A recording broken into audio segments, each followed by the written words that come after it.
ఎందుకు మనం ప్రభుని ఆరాధించినామండి? ఎందుకు ఆరాధించినాం? ప్రభు మనల్ని ఏం చేసినాడు? బ్రతికించినాడు. కనుకనే ప్రభు అయిన యేసు ప్రభు వారిని మనము ఆరాధించినాం. ప్రభు బిడ్డలముగా ప్రభు మనల్ని బ్రతికించినాడు గనుక మనం ఆయనను ఆరాధించినాం. ఆత్మ కలిగి ఏకీభవించామేనని సమయం లేనప్పుడు చెప్పిన వారిని కూడా ప్రభు అంగీకరించినాడు. ప్రభు కోరుకుంటుంది ఏంటంటే మన యొక్క హృదయ ఆరాధన. నిజంగా అయ్యోబు గ్రంథంలో ఆ మాటను గురించి ధ్యానిస్తే 22వ అధ్యాయంలో అనేక సందర్భాలు, ఎన్ని దోషాలు, పాపాలు, అవి మిక్కిలి, అలాంటి వాటన్నిటిని ప్రభు మనల్ని వాటన్నిటి నుంచి మనల్ని విమోచించి రక్షించాడు. ఇలాంటి ప్రభుని మనం ఆరాధిస్తున్న కొనసాగుతున్న మనము నిరీక్షణ ఉంది. మనకి ఏముంది? మనకి నిరీక్షణ. ఎక్కడుంటామనక? బయట ఏం లేదు.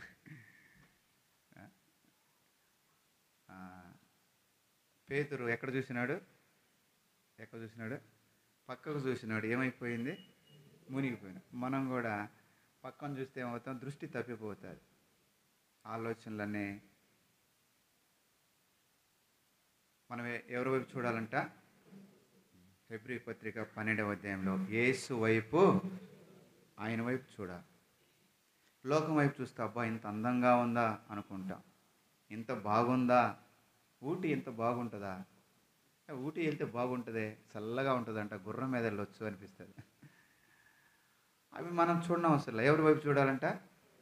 ఆయన వైపు, యేసు వైపు చూడాలి. యేసు వైపు చూస్తే ఆ శిలువ దృశ్యాలు, ఆయన ప్రేమ, ఆయన కార్చిన రక్తము, ఆయన మనల్ని ప్రేమించిన విధానం, ఇవన్నీ మనకు జ్ఞాపకం వస్తాయి. లోకం వైపు చూస్తే ఏం గుర్తొస్తాయి? లోకస్తులు ఎలాగ పోతా ఉన్నారో అవన్నీ మనకు జ్ఞాపకం వస్తాయి. వాటిని మనం చూసి కొన్ని సందర్భాల్లో అనుసరించే పరిస్థితులు వస్తాయి. ప్రభు బిడ్డలముగా ఆరాధించిన మనము, దేవుని బిడ్డలైన మనము భూమి మీద ఉంటున్నప్పుడు మనకు కూడా ఎన్నో పరిస్థితులు వస్తాయి, పరీక్షలు వస్తాయి, పరిశోధనలు వస్తాయి, లేదా సాతాను ద్వారా శోధనలు వస్తాయి. ఆదికాండం 22వ అధ్యాయంలో అబ్రహామును దేవుడు 22వ వచనంలో పరిశోధించెను, పరీక్షించెను. ఎన్నిసార్లు?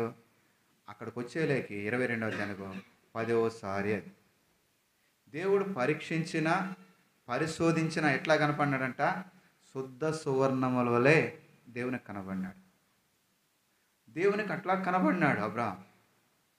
నువ్వు లేచి నీ దేశాన్ని, నీ బంధువులని అందరిని విడిచి ఏం చెప్పినాడు? వెళ్ళిపో అని అన్నాడు. నేను చూపింది చేశాను పో అన్నాడు. మనకు చెప్తే ఏం మీద ఈయనకి చెప్పినాడు అంటే దాని ఎలా నువ్వు పోను అనుకో, ఎక్కడికి పోవాలని అడుగుతాడు. ఈయనకి చెప్పినాడు అనుకో, ఎందుకు పోవాలని అడుగుతాడు. అంటే రకరకాల ప్రశ్నలు.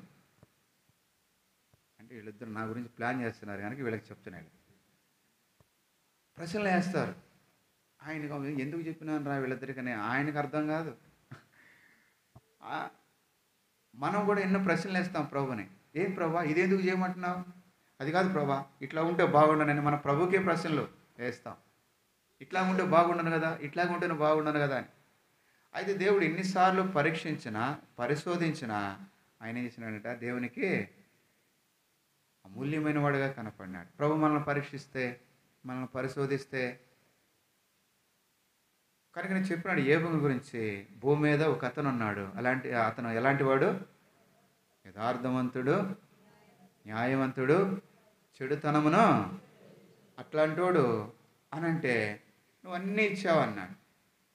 అన్నీ ఇచ్చినావు కనుక అన్నీ పోయినప్పుడు ఆయన ఏం చేసినాడు? ప్రభుని ఆరాధించినాడు లేదా? యెహోవా ఇచ్చెను. మనమైతే ఏం చేస్తామో, యేసు ప్రభు తీసుకున్నాడు, నేను మందిరానికి రాను. మనం ఏం చెప్తాం చెప్పండి? నేను ఆరాధన చేయను.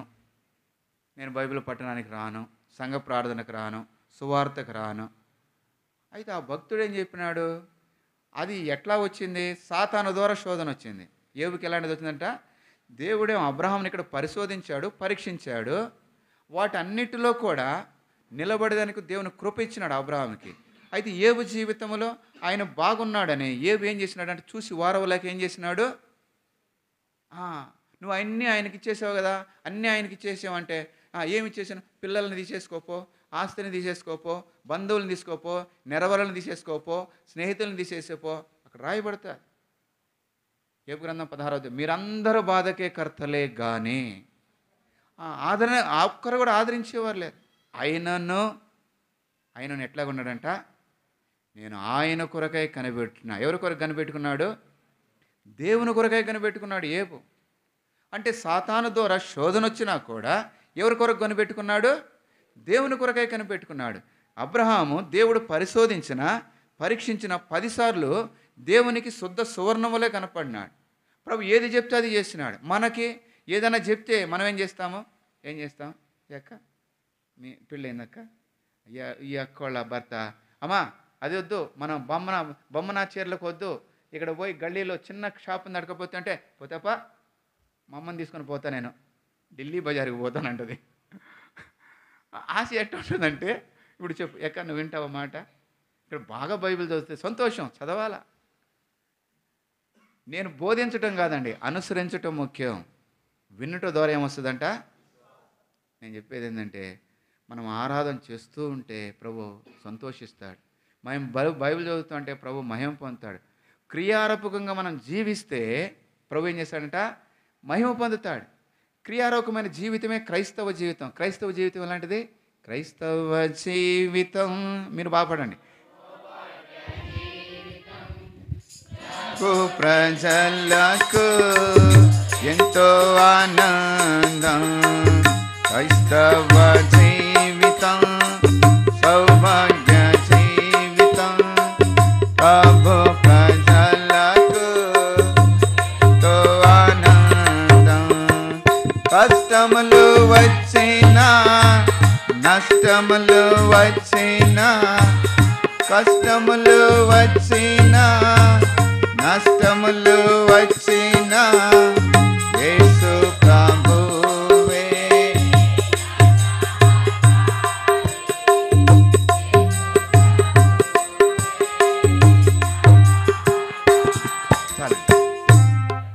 కష్టములు వచ్చినా నష్టములు వచ్చిన యేసు ప్రభువే అని ఏవు చెప్పినాడు. ఏవు భార్య చెప్పిందా?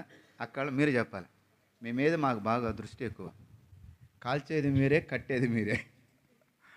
క్రిస్మస్ వస్తుందంటే నెల నుంచి మొదలు పెడతారు. అమ్మ పైకి ఎందుకు ఎక్కువ, కాళ్ళు ఏమవుతాయి అంటే, నువ్వు కాముగా ఉండు. పైకి ఎక్కి కూర్చొని మొత్తం దులుపుతుంది, కింద పడేసి మొత్తం దొంగతుంది, మళ్ళీ అన్నీ జరుగుతుంది. క్రిస్మస్ రోజు మందిరానికి రాకుండా, అమ్మా అయ్యా ఏమైందమ్మా, నువ్వు పోయి రాపో, మూలికతో ఇంట్లో కూర్చుంటుంది. ఎవడు చేయమన్నాడు? నెల రోజులు నీకు పని. ఇల్లు బాగా పెట్టుకోవద్దా, మందిరానికి ఎగరగొట్టాలనా? ఎంత కష్టపడి పని చేస్తారంటే భర్తనే అసలు అంతా బాధ కూడా కలుగు చేయకుండా పరిచయం చేస్తారు. మంచిది, మీరు లేకపోతే రాజ్యాలు లేవు అటువంటి వాళ్ళు. అలాంటి జీవితంలో సాతానుడు శోధన తీసుకొస్తాడు. ఏవు నిలబడినాడు. ఏమన్నాడు? యెహోవా ఇచ్చాడు. అయితే ఏవు భార్య ఏం చెప్పింది? యాక మీరు చెప్పాలి. ఏమని వస్తుంది? ఏం చెప్పిందమ్మా? నువ్వు దేవునినే ఏమి నానా, నువ్వు ఏం డాడీ రే, మందిరానికి వెళ్ళిపోతే మనం నష్టపోతామా? ఈరోజు కూలికి వెళ్తే మనకు 1000 రూపాయలు వస్తే పోరా కూలికి చెప్పే భార్యలు ఎంతమంది లేరు. తల్లి కడుపు చూస్తుందంట, భార్య ఏం చూస్తుంది? అన్నీ ఎతుకుతుంది. భార్య దొరికిన వానికి ఏం దొరుకుతుంది? మేలా తేలా. కుట్టిందే, కరిసింది, తిట్టింది, వానికి నెమ్మది లేకుండా చేసింది. వాడు బజార్లోకి వెళ్ళి టీ తాగితే, నువ్వు ఏడకు పోయినావు, ఇంతసేపు ఏం చేసినావు, ఇప్పుడు ఎందుకు వచ్చినావు, ఈ లెక్కే ఒక్కమైంది, వాడికి మెంటల్ ఎక్కి ఏం చేయాల, దిక్కు తెలగడం తిరగాల. అంత మంచివాళ్ళు మీరు, మిమ్మల్ని జాగ్రత్తగా పొగడాలి. స్త్రీ ఎలాంటిది అవ్వాలంట? మంటి ఘట్టమునెరిగి జ్ఞానముతో వదిలితే పగిలిపోతారు, గట్టిగా పట్టుకుంటే ఏం చేస్తారు? చెంపకు పెట్టి. అంత మంచివాళ్ళు. అలాంటి సందర్భంలో ఏవు నిలబడినాడు. మనం నిలబడాలా? రండి మత్తయి సువార్త 8వ అధ్యాయం బలలో పాల్పొందే మనము కుటుంబ వ్యవస్థ అలాంటి పరిస్థితుల్లో ఏవో నిలవబడినాడు. ప్రభు బిడలముగా ప్రభుని ఆరాధించే వారముగా మత్తయి సువార్త 8వ అధ్యాయం 24వ వచనం అందరం కలిసి చదువుకుంటామండి. మత్తయి సువార్త 8వ అధ్యాయం 24వ వచనం అందరం కలిసి చదువుకుంటామండి. అంతటా సముద్రం మీద తుఫాను లేచి ఆ ధోని అప్పుడు ఆయన చిన్న ప్రాణం చేసుకున్న ప్రేమల తండ్రి, నేను కూడా నా పాపములను బట్టి, శరీర సంబంధమైన పాపమును బట్టి చచ్చిన స్థితి, అంటే శారీరకంగా బ్రతికున్నాను, ఆత్మీయంగా చచ్చి ఎండిన స్థితి, జీవం లేని స్థితి, పాతాళంలో నా ఆత్మ ఉండవలసిన స్థితి. ఆయనను ప్రభువా కరుణా సంపన్నుడు గనక ప్రేమించావు నాయన. ప్రభువా ఎండిన నా జీవితానికి చిగురు పెట్టేదాని కొరకై సజీవుడు అయిన దేవుడు, సర్వాధికారమైన దేవుడు, సృష్టికర్తమైన దేవుడు, లోకరక్షకుడుగా ఈ లోకానికి వచ్చి ప్రభువా నా శిక్ష అంతా మీరు సిలువలో అనుభవించారు. మీ అమూల్యమైన రక్తము ద్వారా నాకు రక్షణ ఇచ్చారు. నా యావత్ బాధల్లో మీరు బాధను తినారు, బరువైన సిలువను మోసినారు. అమూల్యమైన రక్తము ద్వారా రక్షణ ఇచ్చినారు, బిడ్డగా అంగీకరించారు, సజీవుడిగా ఉంచి పోషించి సంరక్షించారు. నా జీవితంలో చేసిన మేలులకు నేనేమేమో లేక తల వంచి హృదయమారా మిమ్మల్ని ఆరాధిస్తున్నాం, బలలో పాలు పొందుతున్నాం. చదివిన వాక్య భాగం మనుషులను ఆధారం చేసుకోనకుండా, కుయుక్తితో బోధించకుండా, నీ ప్రజలను గాయపరిచే మాటలను నేను చెప్పకుండా నా పెదవులను కాల్చండి. ఉన్నది ఉన్నట్లు ప్రభా తండ్రి, ఆనాడు పౌలు చెప్పినట్లు బోధించుటకును, బుద్ధి చెప్పుటకును, ఖండించుటకు, హెచ్చరించుటకు, సరిదిద్దుటకు, అలాగే ప్రభా నీ నోట నా మాట ఉంచుతానన్నావు కనుక నేను నీ మాటలు నా నోట ఉంచి ఆ మాటలే నేను పలుకుటకు, ఆ మాటలు విని ఏది విడిచిపెట్టాలో, ఏది మేము కలిగి ఉండాలో అది మాకు నేర్పిస్తారని, యోగ్యముగా బలలో పాల్పొందుటకు సిద్ధపరుస్తారని యేసు ప్రభు నామమున ప్రార్థించి అడిగి వేడుచున్నాం తండ్రి, ఆమేన్. చదువుకున్న భాగంలో ఇప్పుడు చెప్పాలి అక్కోళ్ళు ప్రశ్నలు. చదువుకున్నాం కదా, ఇప్పుడు చదవండి. ఒక అక్కోళ్ళు చదువక్క, నువ్వే బాగా చదువుతున్నావు, చదువు. సరే ఈ అక్కనే పెట్టుకుందాం గురిగా. ఈ ఇంట్లో తుఫాన్ లేచింది అంటే సముద్రము మీద ఏం లేచిందంట? తుఫాన్. తుఫాన్ అంటే కుటుంబము, సముద్రము ఒక కుటుంబం. ఇప్పుడు ఆ సముద్రమే తుఫాన్ లేచింది. తుఫాన్ లేస్తానికి అక్కోళ్ళే కారణం, దానికి కూడా కారణం వాళ్ళే, అన్ని వాళ్ళే. అంటే మగవాళ్ళకి ఏమీ లేదా అంటే ఆయనకేం తెలుసు? ఆయన దేవుని చెప్పిన మాట అన్నాడు. ఈమెం చేసింది? ఊరికే స్త్రీ ఒంటరిగా ఉండుట కాదు, ఒంటరిగా ఉంది, తిను తిను తిను, ఎర్రగా ఉంది చూడు, ఎర్రగా ఉంది చూడు. అవునా, చందన బ్రదర్స్ ఉంది, స్వీట్ ఉంది, అది ఉంది, ఇదే చెబుతాడు సాతానుడు. ఒక అక్క వస్తుంది, మీ ఇంట్లో కూలర్ లేదు కదా, మా ఆయన చాలా మంచివాడు అంటే ఇక్కడ పెట్టిపోతుంది. ఈమె వచ్చి అని కూర్చుంటుంది. ఏమమ్మా అంటే అన్నం వేసేటప్పుడు ఏడ్చేది, కూర వేసేటప్పుడు పీల్చేది, పీల్చేది, ఏంది చెప్పదు. కారణం ఏంటంటే చివరికి చెప్తుంది, మన ఇంట్లో నేను చేయలేకపోతున్నాను. చెప్పు ఏంటంటే మిక్సీ లేదు, లేచిద్దు తుఫాను, డబ్బులు లేవు, అప్పు అయినదా, వారి తిప్పలు పడాలి. కుటుంబము నీ నా జీవితంలో. అందుకని ఒక భక్తుడు పాట రాసినాడు. ఏమని రాసినాడు? నడిపించు నావా నడి సాంద్రమున్న దేవా నవ జీవన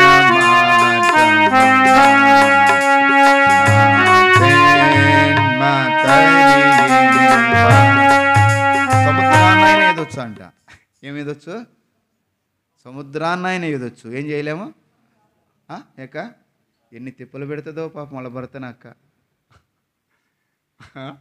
పూరి కప్పు ఉంటే స్లాబ్ కావాలని తిప్పలు, చీర లేదని తిప్పలు, పిల్లలకు కావాలని తిప్పలు, అన్ని తిప్పలు పోయి నువ్వు చినిగిపోయిన వేసుకుంటావా, అదొక తిప్పలు.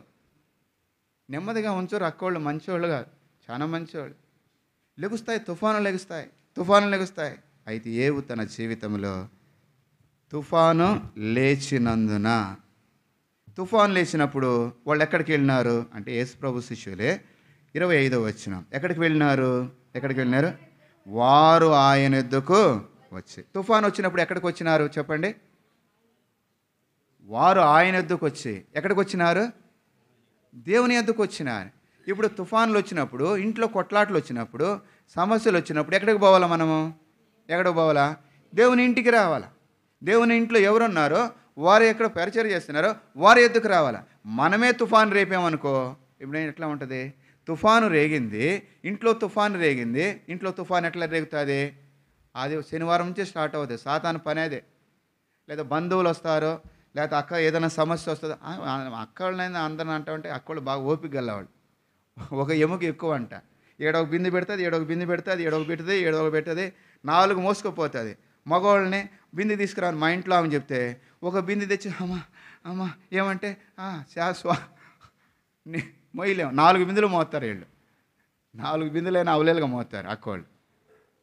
అట్లాగూ వీళ్ళ పరిస్థితి ఎట్లా ఉండదంటే, ప్రభు ప్రజలముగా ఆయన వద్దకు రావాలా. ఆయన వద్దకు ఎవరి వద్దకు రావాలా? యేసు ప్రభు దగ్గర. తుఫాను లేచినప్పుడు, సమస్య వచ్చినప్పుడు, కలవరం వచ్చినప్పుడు అంటే ఆయన ఎక్కడుంటాడు? 2 ముగ్గురు ఎక్కడుంటే వారి మధ్య మందిరం దూరంగా ఉంది. కుటుంబ ప్రార్థన కలిగి ఉండాలా. బైబిల్ తీసుకొని కూర్చొని ప్రార్థన చేసుకుంటా ఉంటే, బైబిల్ చదువుతుంటే ప్రభు సమాధానం ఇస్తాడు, ప్రభు సలహా ఇస్తాడు. కీర్తనల గ్రంథం 32వ అధ్యాయం సమలేదు కానీ 8వ వచనం, నీకు ఆలోచన చెప్పేదను, నీవు నడవవలసిన మార్గమున కనుకనే ప్రభు అలాగ చేస్తాడు. అలా కాకుండా ఏం చేసినారంట, ఒక అక్క ఏం చేసింది, ఏదో సమస్య వచ్చింది. సమస్య వస్తే శనివారమే అలిగితే ఏం చేశారు అక్కోళ్ళు, 3 రోజుల దాకా మంచం దిగరు, లేకపోతే బ్రష్ కూడా వేయరు. వాళ్ళకి ఆకలి అవుదో లేదో తెలియదు నాకు. అంత పట్టుదలతో ఉంటారు, రాణి రుద్రమల దేవుడిలాగా. అమ్మ తినమ్మ అంటే తినను, ఎందుకంటే మళ్ళీ రోగం వస్తే ఆయన చూపించాలి కదా, మళ్ళీ వానికే తిప్పలు. మళ్ళీ నేను అందుకని మా భార్యను కొట్టనండి, మీరు కొట్టొద్దు. ఎందుకంటే కొట్టమని చెప్తారు, హాస్పిటల్ తీసుకున్నామంటారు, కొట్టింది నువ్వే కదా నాకు చాకరీ చేయమంటారు. మీరు కూడా కొట్టొద్దు మీ భార్యల్ని. పొగడండి, పకోడీలు చేసి పెడతారు, కారం చేసి పెట్టినా కూడా ఎంత బాగుందమ్మా. మళ్ళీ ఎందుకు ఎడుతున్నామంటే ప్రేమ. కారం తింటే ఏమన్నా భలే చేసినామమ్మా అంటే వాళ్ళు మళ్ళీ బాగా చేయడానికి ప్రయత్నం చేస్తారు. ఇదేం బాగలేదంటే చూసి నిజంగా ఇంతలా కారం వేస్తారు. వాళ్ళని పొగుడు అంటే సన్మానించు. తుఫానులు ఎందుకు లేగుస్తాయి? ఇలాంటి తుఫాను వచ్చింది శనివారము, పరిస్థితులు వచ్చింది, అలిగి పండుకుంది. ఆయన పోయినాడు, షాపుకు పోయినాడు, మటన్ తీసుకొచ్చినాడు. ఇద్దరు మాట్లాడుకోరు కదా. ఏమయ్యా నువ్వు మీ భార్య మాట్లాడుకుంటారా? బాగానే మాట్లాడుకుంటారు. ఇక్కడ ఇంటికి వెళ్ళిన తర్వాత తీసుకో ఆటో తోలి అలిసిపోయినా చెయ్యిపో అంటే ఆయన గోడకు చెప్తాడు. ఆమె ఏం చేస్తుంది, పెట్టా అని ఈ గోడతో మాట్లాడతాడు. గోడలతోనే మనుషులు మాట్లాడుకోరు, గోడలతోనే మాట్లాడుకునేది. వండు అని అంటే గోడకి చెప్తే ఈయన వండుతలేపో అని చెప్పి ఈయన మంచం వేసుకొని ఇటు పండుకొని ఉన్నాడు. ఆమె వండి ఇటు పండుకొని ఉంది. ఛాన్స్ దొరికిందని శనివారం నుంచి గమనించింది, చూసింది, డోర్ తెరిచింది. దానిలా ఎదురున్న డోర్ తెరిచింది. వచ్చేసి లోనికి వచ్చి ఇంక మూత తీసి చక్కగా తింటా ఉంది, మటన్ తింటా ఉంది. ఇక అనుకుంది, మా భర్త నన్ను కొట్టినాడు కానీ భలే కొట్టినాడు, లాగిచ్చి మంచి గెట్టోడు, ముక్క కొరుకుతున్నాడు, తినండి బాగున్నావు తిన్నాయనని చెప్పి ఇటు దొనుకొని గోడకి చెప్తా ఉంది. ఆయన మా భార్య తింటుంది కావాలా, తినమ్మా తిను, అమాయకురాలు పిచ్చిది, తిడతాది ఊరికనే నన్ను చేత తన్నించుకుంటుంది అని గోడకి చెప్తా ఉన్నాడు. మధ్యలో కుక్క దొరి కూర మొత్తం తినే. ఎవరు తిన్నారు కూర? మటన్ ఎవరు తిన్నారు? 800 రూపాయలు ఎవరు తిన్నారు? గోడలతో మాట్లాడుకుంటుంటే మధ్యలో ఎవరు దూరినారు? సాధారణ దూరుతాడు. తుఫాను ఏం లేగుతుందంట, శత్రువు మాపై చెల్లరేగగా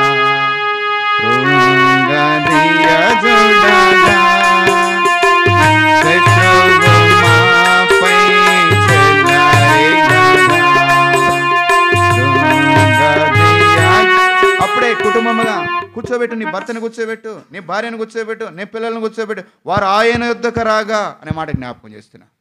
ప్రభు ప్రజలముగా ఇలాంటి తుఫానులు వచ్చినప్పుడు, ఇలాంటి సమస్య వచ్చినప్పుడు కుటుంబం అంటే కొనసాగిపోవాల్సిందే. ఎన్నో సమస్యలు, క్రైస్తవ జీవితము పోరాటములతో వెళ్ళాలా, వ్యాధులు తెల్లాలా, బాధలు తెల్లాలా, ఇబ్బందులు తెల్లాలా. అయితే మనకు ఒక నిరీక్షణ ఉంది. మన యావత్ బాధలలో ఎవరు బాధ నొందినారంట? బరువైన సిలువ ఆయన మోసినాడు. 150 కేజీల బరువైన సిలువ యెరూషలేము వీధుల్లో పడుతూ లెగుస్తూ ఆయన సిలువను మోసినాడు. మన భారమంతా మోసినాడు. ఆ యొక్క సిలువను మోసి ఆ రక్తంతో మనల్ని రక్షించుకున్నాడు. మనం ఆయన బిడ్డలము. మీరు మీ సొత్తు కాదు, విలువ పెట్టుబడినా కొనబడినారు, ప్రభు సొత్తు అయిన ప్రజలం. ప్రభు మనల్ని ఎలాగ విడిచిపెడతాడు? మనల్ని విమోచించాడు, మనల్ని ఆయన బిడ్డలుగా చేసుకున్నాడు, మన ఆయనకు తండ్రిగా ఉన్నాడు, మనకు రాజ్యం సిద్ధపరుస్తూ ఉన్నాడు, భూమి మీద మనల్ని పోషిస్తూ ఉన్నాడు. అయితే వారు ఆయన వద్దకు రాగా, ఎవరు ఆయన దగ్గరకు వచ్చినారంట? శిష్యులు ఆయన వద్దకు వచ్చినారు. నువ్వు ప్రభు దగ్గరికి వస్తున్నావా? ప్రభు దగ్గరికి వస్తున్నావా?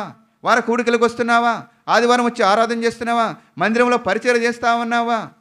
ప్రియమైన వాళ్ళరా, ఒక్కొక్క దైవజనుడు చెప్తాడు, నేను డ్యామ్లో రిసెప్షన్ పెళ్ళి, ఒక చంద్రశేఖర్ అని సోమశేఖర్ అనే బ్యాంక్ ఎంప్లాయీ రిటైర్డు, అక్కడ నేను తర్వాత విక్టర్ అంకుల్ రానంటే పరిచయం చూసుకోను.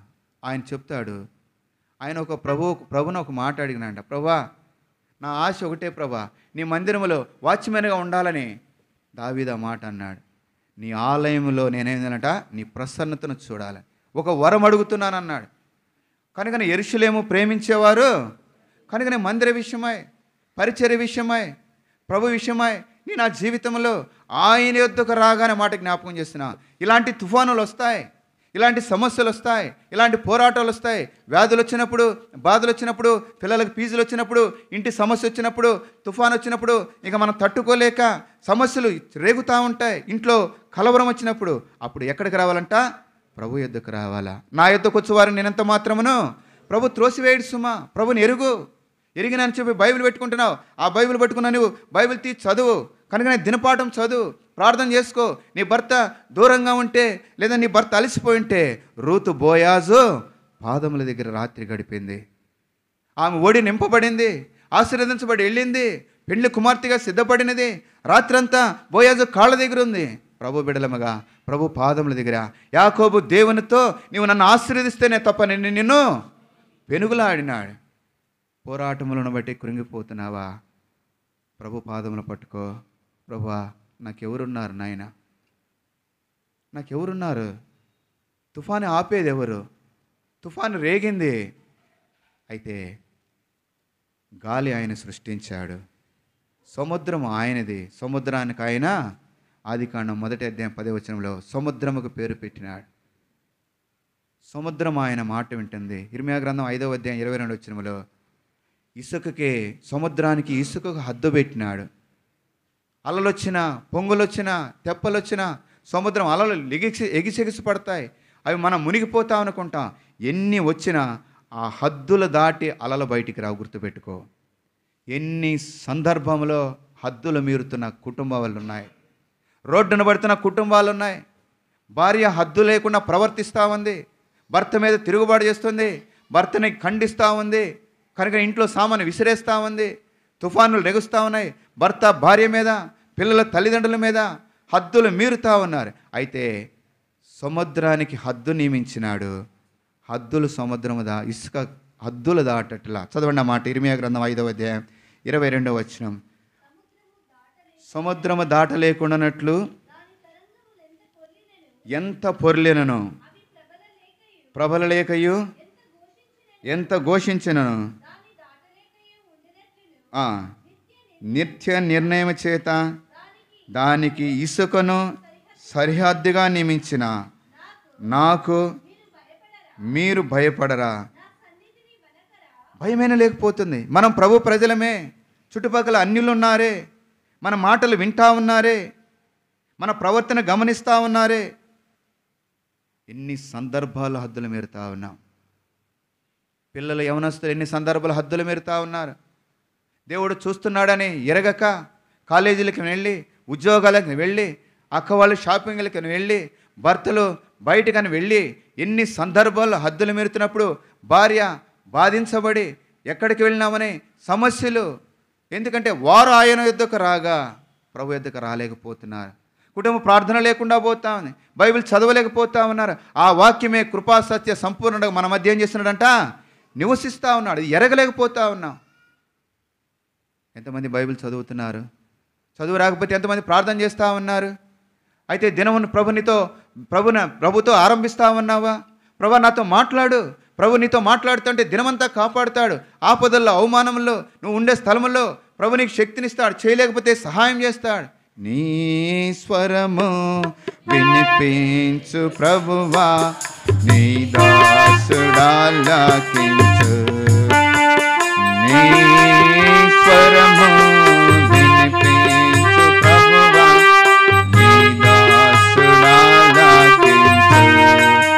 ఉదయమునే లేచి నీ స్వరము వినుట నాకు ఎంతో మధురము. ఉదయమునే లేచి నీ స్వరము వినుట నాకు ఎంతో మధురము. దినమంతటి కొరకు నన్ను సిద్ధపరచు, రక్షించు ఆపదల నుండి, రక్షించు ఆపదల నుండి. ప్రభు స్వరముని వింటే, బైబిల్ చదివితే ఆ వాక్యమే దేవుడు.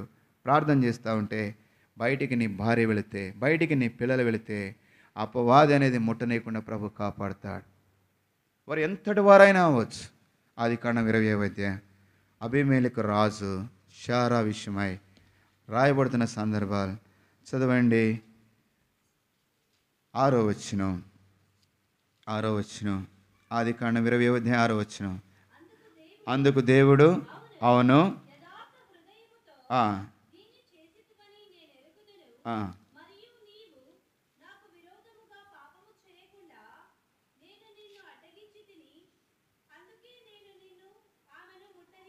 కాబట్టి ఆ మనుష్యుని భార్యను తిరిగి అతడు ఎలాంటి వాడంట? నేను చెప్పే సందర్భం అండి, ప్రార్థన నీ పిల్లలను కాపాడుతుంది, నీ భర్తను కాపాడుతుంది, నీ భార్యను కాపాడుతుంది. ఆయన రాజే, అధికారం గలవాడే, ఏం అందం గలదే, ఆయన చూపులన్నీ ఆమె మీద పడినే, తీసుకురమ్మన్నావాడే. నాకు ఎదురు లేదనుకున్నాడు, ప్రభు అడ్డగించినాడు, ఆమెను ముట్టనే లేదు. ఆయన ప్రార్థన చేసేవాడు. నువ్వు ప్రార్థన చేస్తుంటే నీ పిల్లలు కాపాడుతారు, నీ భర్త కాపాడుతాడు, నీ భార్య కాపాడుతుంది. వారు ఆయన యొద్దకు రాగా, ఉదయం లేచి నువ్వు ప్రభు దగ్గరకు వస్తున్నావా? ఈ దినాలు ఎలాగైపోయినంటే ప్రక్కలో భార్య లేకపోయినా కూడా సెల్ ఫోన్ ఏది లేయంగానే సెల్ ఫోన్ ఎత్తుకుంటాం. ఏం ఎత్తుకుంటాం? భార్య కంటే భర్త కంటే ఏం ముఖ్యమైపోయింది? సెల్ ఫోన్ అవసరం అయిపోయింది. ఎంత బిజీ. నేనే పెద్ద గొప్పవాడిని కాదు. నేను కూడా పక్కన పెట్టుకునుకుంటే మా ఇంట్లో నాకు పోరాటం అన్నాడు. అదొక తుఫాన్. మా యాత్రలో ఇదొక తుఫాన్. ఎవరు చెప్పినా? మా అన్న చెప్పినాడు, సెల్ పెట్టుకొని పక్కన పెట్టుకుంటే మంచిది కాదంట, దూరంగా పెట్టుకో, ఫోన్ వచ్చినప్పుడు ఇదొక పోరాటం. ఎన్ని తుఫాన్లు ఎదుర్కోవాలంటే ప్రియమైన వాళ్ళరా, మన జీవితంలో ప్రభు బిడ్డలుగా వారు ఆయన వద్దకు రాగా. ఎవరు ఆయన వద్దకు వచ్చినారు? ఈ లోకంలో మంచివాడు కాదు. ఆయన వద్దకు వచ్చిన వ్యక్తి ఎలాంటి వాడుగా ఉన్నాడు, ఎలాంటి ఆనందం పొందినాడు కనుక ఆ వ్యక్తి ఆనందం పొందినప్పుడు ఆ ప్రభువే ఆయనతో ఉన్నాడు. రండి లూకాసు వార్త. వారు ఆయన యొద్దకు రాగా, నువ్వు ప్రభు యొద్దకు వస్తే, లేదా ఇక్కడ అబ్రహాం విషయమై ఆయన ప్రార్థన చేస్తా ఉన్నావు, ప్రార్థనాపరుడిని బట్టి నీ కుటుంబం కాపాడబడుతుంది. నువ్వు దినమంతా ప్రార్థన చేసినంటే, ఉదయకాల ప్రార్థన, సాయంత్రం కుటుంబం ప్రార్థన, బైబిల్ చదివే విషయంలో ఇలాంటి ప్రార్థనా జీవితం కలిగి ఉంటే నీ కుటుంబం కాపాడబడుతుంది. వారు ఆయన వద్దకు వచ్చినప్పుడు, అనగా నువ్వు ప్రభు వద్దకు వచ్చినప్పుడు నీ కుటుంబం కాపాడబడుతుంది. మొదటిది. రెండవది జ్ఞాపకం చేసుకుందాం రండి. లూకాసు వార్త 19వ అధ్యాయం. లూకాసు వార్త 19వ అధ్యాయం చదవండి 6వ వచనం. లూకాసు వార్త 19వ అధ్యాయం 6వ వచనం. త్వరగా 3వ వచనం అక్క, మొట్టమొదటిగా 3వ వచనం చదవండి. యేసు ఎవరో చూడగోరేను. యేసు ఎవరో చూడాలని ఆశపడినాడు. ఎవరైనా? జక్కయ్య అలాంటి వాడు, పాపి అయినా. రెండవది అని రాయబడింది, అన్యాయస్తుడు. అయితే ఆయన ఆశ ఏంది? వారు ఆయన వద్దకు రాగా ఈయన ఆశ ఏంది? యేసు ఎవరో చూడాలని ఆశ. ఆయన ఆశ ఏంది? ప్రభు ఎలాంటి వాడు, ప్రభు గొప్పవాడు అని చెప్తున్నాడు. ఆ గొప్ప దేవుడిని నేను చూడాలా. నేను శారీరకంగా పొట్టివాడనే, నేను అన్యాయస్తుడినే, నేను పాపనే, లోకమంతా అంటా ఉంది, నిన్ను కూడా అంటా అంటుంది. దుర్మార్గుడని, బీదవాడని, లేనివాడని, వ్యర్థుడని ఏదైనా అంటుంది. అయితే నీ ఆశ ఉండాలో తెలుసా? నేను యేసును చూడాలా, నేను ప్రభును చూడాలనుకున్నప్పుడు మన జీవితంలో ఆయన జీవితంలో పొట్టితనము, లేదా కనబడలేని జనములో సమూహము, లేదా ఆయన ఆశ ఏంటంటే పరిగెత్తినాడు, మేడి చెట్టు ఎక్కినాడు, అది పెలుసైనది, ఇరిగిపోతుంది అనే భయం కూడా లేకుండా పోయాం. అయితే ప్రభు ఆయన ఎదుకు వచ్చిన నేను జ్ఞాపకం చేసిన సందర్భం అంటే యేసును చూడాలని తన ఆశ ప్రభువే ఆయన ఎద్దుకు వచ్చినాడు. నువ్వు ఆయన ఆశ, నీ ఆశ అదే ఉంటే ప్రభువే నీ ఎద్దుకు వస్తాడు. ప్రభు వచ్చి జక్కయ్య దిగా అన్నాడు. ఎంత ప్రేమ! నువ్వు ప్రభుని గురించి ఆశపడితే, ప్రభా నిన్ను చూడాలనుకుంటా ఉన్నాను, నీ కార్యములు చూడాలనుకుంటా ఉన్నాను. నేను ఒక్కొక్కరు సాక్ష్యాలు చదువుతూ ఉంటే మిషనరీలు వాళ్ళు ఆ కార్యములు ఎలాగ చేసినారంటే చదువుతుంటే ఏడుపు వస్తుంది. విలియం కేరీ గారు తన కుమార్తె చనిపోతే ఆయనే గుంట తీస్తే పూడుస్తూ ఉంటే భార్య పిచ్చెక్కిందంట. ఏంది పరిస్థితి? ఎందుకు మనకి ఈ గతి? చేయగలమా అది మనం? 1999లో దేశం విడిచి ఈ దేశానికి వచ్చి బస్సులో సజీవ దహనమై పిల్లలతో పాటు వారు ఆయన వద్దకు రాగా మనం ఎవరి దగ్గరికి వెళుతున్నాం?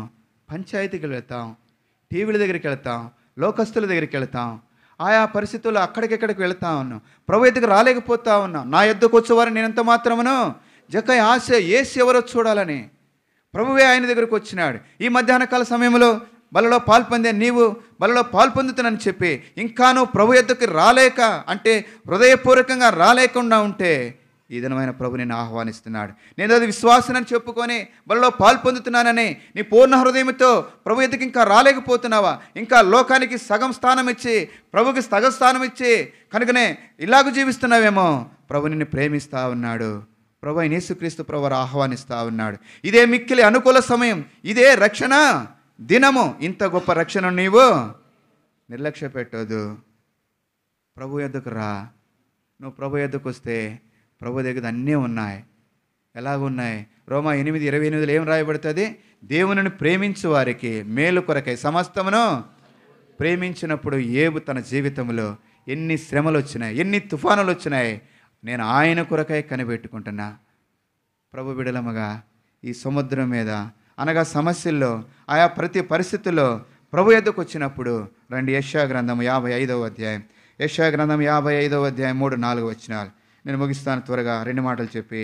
యెషయా గ్రంథము వారు ఆయన యొద్దకు శిష్యులు ప్రభు యొద్దకు వచ్చినప్పుడు ప్రభు గాలిని గద్దించినాడు, నిమ్మలమైంది.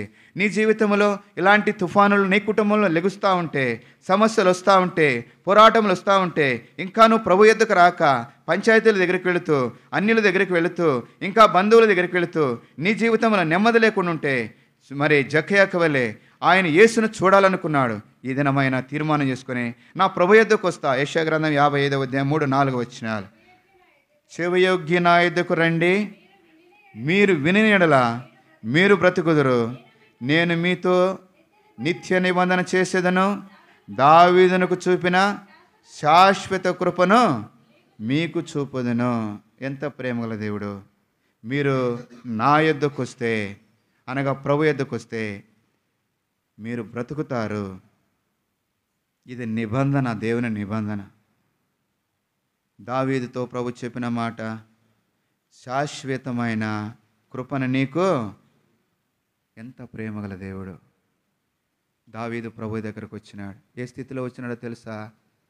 ఎలాంటి స్థితిలో వచ్చినాడో తెలుసా? 4 విధములుగా దావీదు నష్టపోయినాడు. ప్రియమైన వారలా, ఆకీషు రాజు దగ్గరికి వెళ్ళినాడు. అన్యులైన ఫిలిస్తీయులతో సహవాసం చేసినాడు. బెత్షెబా విషయంలో నష్టపోయినాడు. నేనే అని అనుకొని జనములను లెక్కబెట్టవి అని చెప్పి అతిశయ గర్వముతో నష్టపోయినాడు. ఒక్క దినమే దూత 70,000 మందిని ఏం చేసింది? సమూల నిన్ను బట్టి నీ కుటుంబం అలాంటి స్థితిలో వెళుతుందేమో, నేనని అతిశయంతో ఉన్నావేమో, గర్వముతో ఉన్నామేమో, ఇంకా నీ జీవితంలో పతనమైన పరిస్థితుల్లో ఉంటున్నావేమో, ప్రభు ఎద్దుకు రాలేకపోతా ఉన్నావేమో, దానికి నువ్వే కారణమేమో, దేవుని ఎద్దుకు రాలేకపోతున్నావేమో. దావీదు ప్రభు దగ్గరికి వచ్చినాడు. ప్రభువా, ఇది నా వలనే జరిగింది. అయితే ప్రభు ప్రేమగల దేవుడు, ఎంత ఘోర పాపాత్ములనైనా ప్రేమించునురా.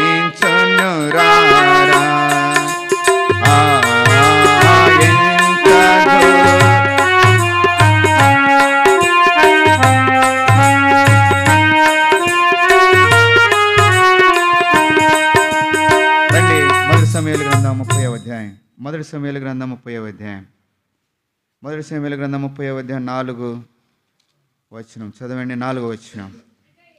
ఇంకా ఏడ్చుటకు శక్తి లేకపోనంతగా బిగ్గరగా ఏడ్చును. 7వ వచనంలో పిమ్మట దావీదు ఎపోదును తెమ్మని యాజకుడైన అహీమెలెకు కుమారుడైన అబ్యాతారుతో అబ్యాతారు ఎపోదును దావీదును కొద్దుకు తన దేవుడైన యెహోవాను బట్టి ధైర్యం తెచ్చుకున్నాడు. లోకాన్ని బట్టి ధైర్యం తెచ్చుకోవాలా?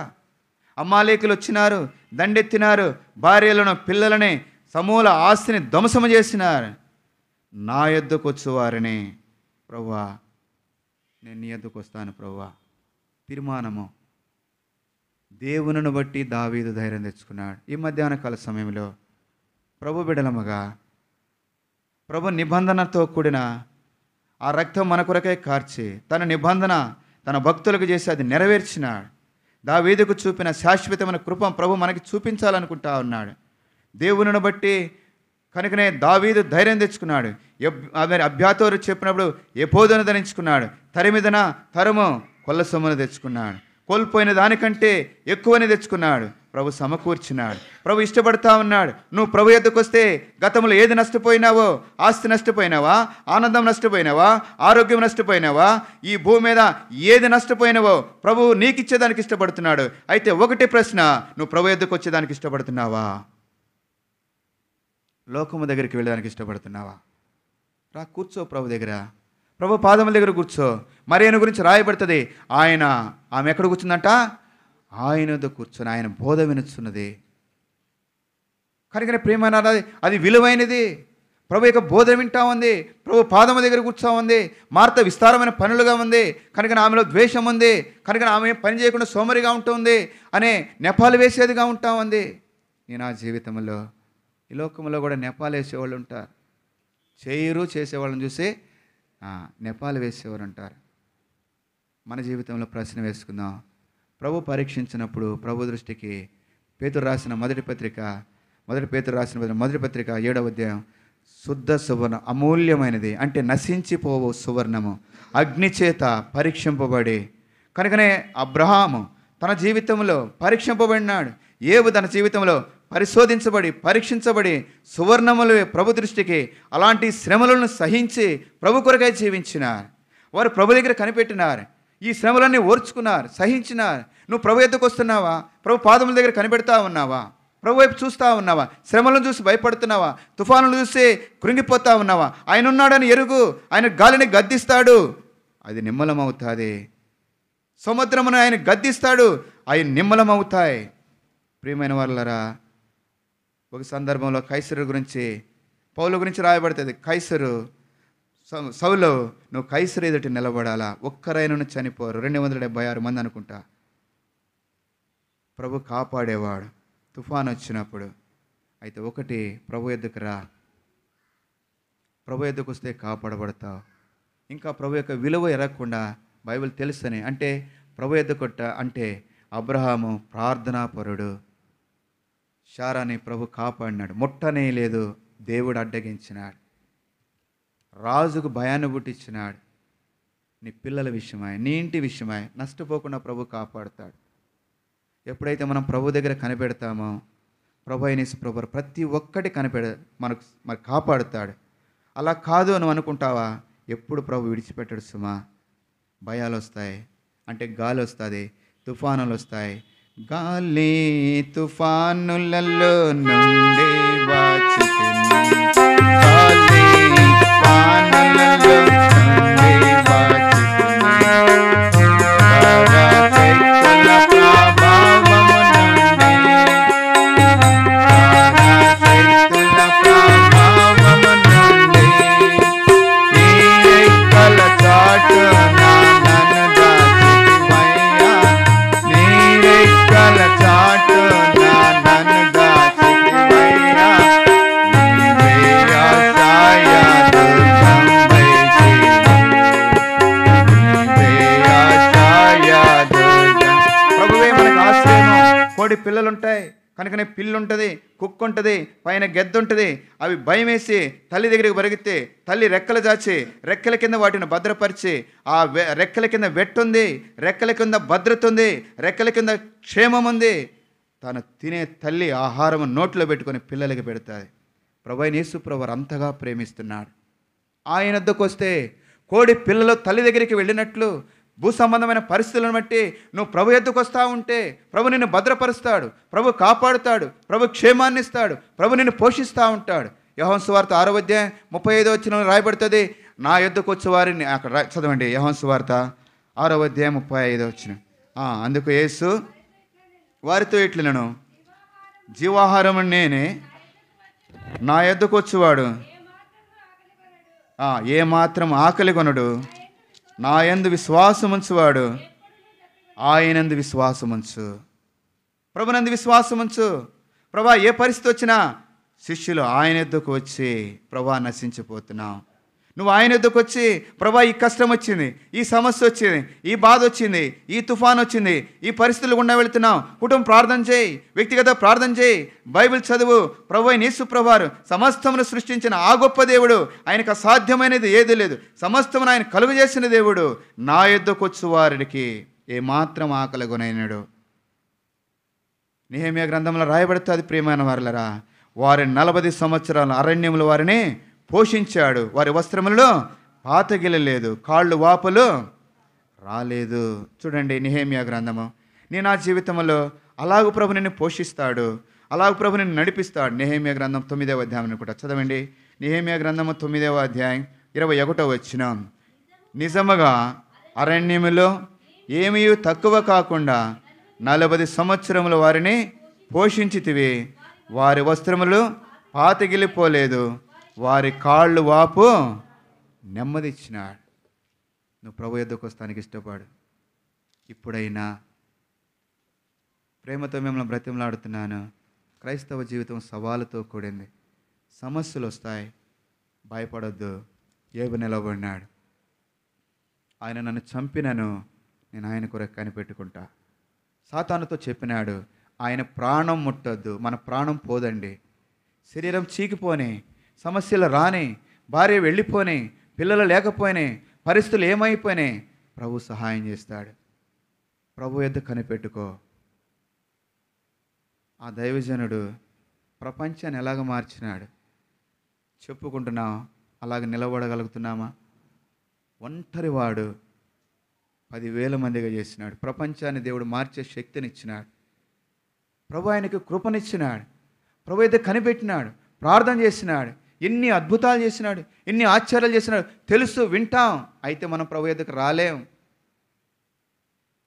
అక్కట, అన్నిట్ట, వాళ్ళిట్ట, ఇదిట్ట, ఇదే సరిపోతుంది మనకి.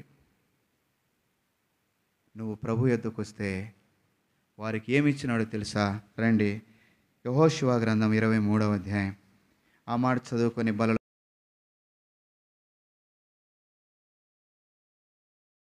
ఇశ్రాయేలు ప్రజలు అలాంటి స్థితిలోకి వచ్చినా నీవు ఆయన వద్దకు రావాలా? తుఫానులు ఎన్నున్నా, సమస్యలు ఎన్నున్నా, ఏబుకు వలె ఆయన నన్ను చంపినవు అన్నట్లుగా. యెహోషువ గ్రంథము 23వ అధ్యాయం 1వ వచనం. యెహోషువ గ్రంథం 23వ అధ్యాయం 1వ వచనం.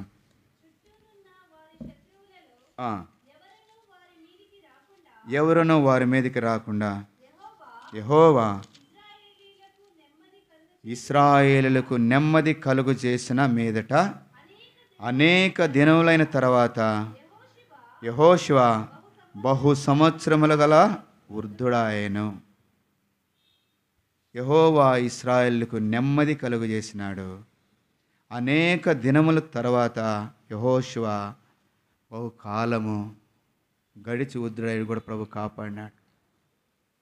ఆయన కత్తికి ఎదురులేదు. 39 మంది 31 రాజుల తల తెగన నరికిన వీరుడు. ప్రియమైన వాళ్ళరా, మోషే ప్రార్థన చేస్తుంటే యెహోషువ ముందున్నాడు, ఊరు ఆహారంలో ప్రక్కనున్నారు, ధైర్యస్తుడిగా ఉన్నాడు. ఇష్టపడతావా? ప్రభు కొరకే నేను నిలబడతా. నేను నా ప్రతి సమస్య ప్రభుకు చెప్తా, ప్రతి విషయంలో నా ప్రభు దగ్గరికి వస్తా. నెమ్మది ఉంటుంది, నెమ్మది పొందుతా. చుట్టుపక్కల శత్రువులను అణిచివేస్తాడు, సమస్యలను ఆయన సర్దుమణిగి చేస్తాడు, పరిస్థితులను ఆయన తారుమారు చేస్తాడు.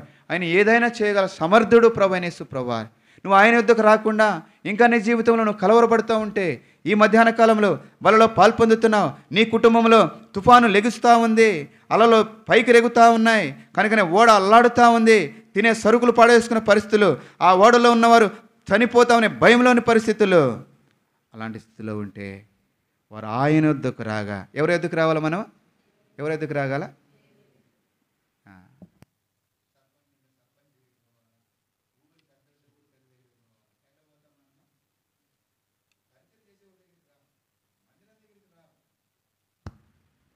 ఇది మన పరిస్థితులు. అక్కడికి వెళ్ళి అన్నీ విచారించి ఇక్కడికి వచ్చి అన్న మా కోసం ప్రార్థన చేయి. ఎక్కడికి వెళ్ళి వచ్చినావు అని అంటే నేను ఎక్కడికి పోవాలా? ఆయన అన్నాడు, నా మనస్సు నీతో రాలేదా? ఎరిగిన వారమై ఎక్కడ తప్పిపోతున్నామో, ఎక్కడ ప్రభు ఎద్దుకు రాలేకపోతున్నామో క్షమాపణ అడిగి యోగ్యముగా సరిచేయబడి బలలో పాల్పొందాం.